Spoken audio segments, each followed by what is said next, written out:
If you have a pet, you know the feeling, right? The worry, the love, and, oh yeah, the absolute shock when you get that final vet bill. In this explainer, we're going to pull back the curtain on why those costs are just soaring and what's really happening behind the scenes at your local clinic. You know that sticker shock, that feeling you get when the receptionist slides the bill across the counter? Well, it isn't just you. And believe it or not, it's no accident.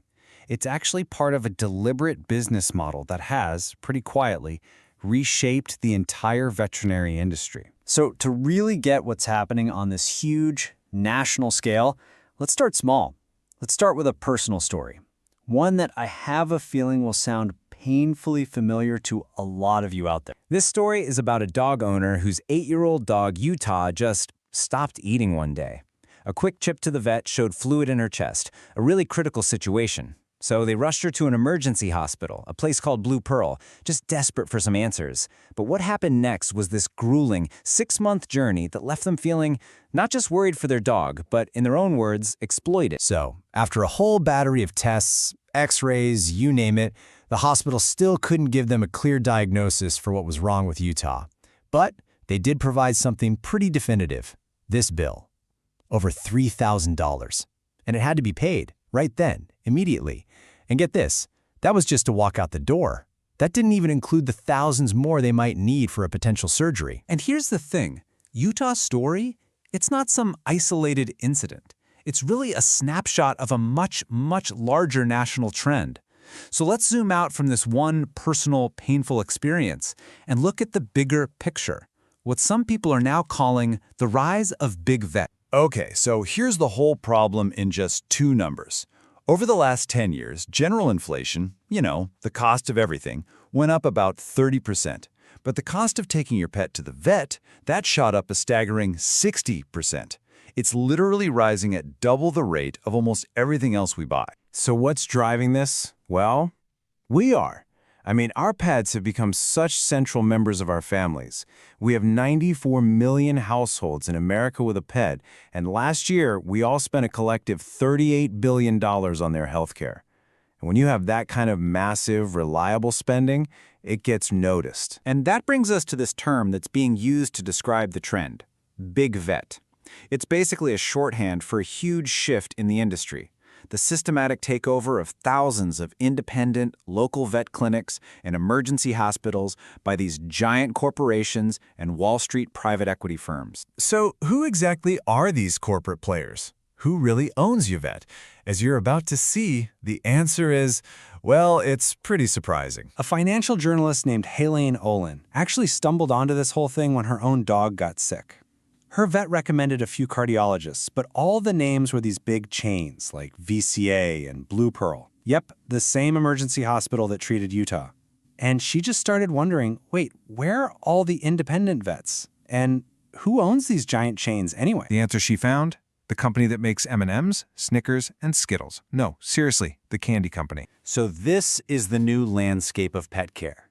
Mars Incorporated, the food and candy giant, is the single largest owner of veterinarians in the entire country. They control over 2,000 clinics through brands you've probably heard of, like VCA, Blue Pearl, and Banfield. And the second biggest player? It's a firm called JAB Holding Company. They own the National Veterinary Association, but you probably know them as the people who own Panera, Pete's Coffee, and Einstein Bake. And the scale of this takeover is just immense. These big corporate firms now own nearly half of all general practice clinics.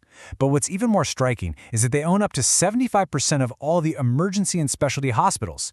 You know, the very places we're rushing to when we're at our most vulnerable and desperate. So, why? Why is Wall Street suddenly so interested in our pets? Well, it all comes down to a very specific financial strategy that's designed for one thing and one thing only: making a profit. The strategy even has a name. It's called a roll-up. And the concept is actually pretty simple. A private equity firm, usually using a lot of borrowed money, goes on a shopping spree. They buy up dozens and dozens of small, independent vet clinics.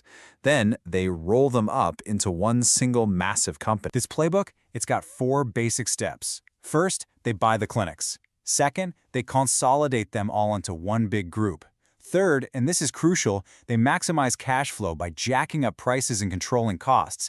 And then fourth, and this is really the key to the whole thing, they aren't building a business for the long haul. The real goal is to flip the entire group, sell it to an even bigger company in just 4 to 6 years, and walk away with a massive profit. And the motive behind this whole playbook? It's chillingly simple.